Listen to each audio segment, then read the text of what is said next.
So we will use a design, explore another option.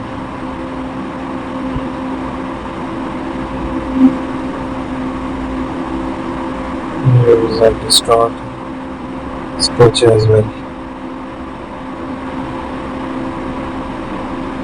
Texture, add some intensity, make it okay, then apply the different shapes here. So we will use the pattern stamp here. I will make a selection on that side.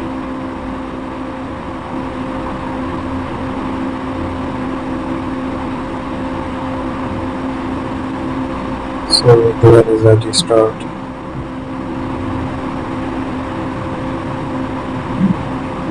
Add a brush there.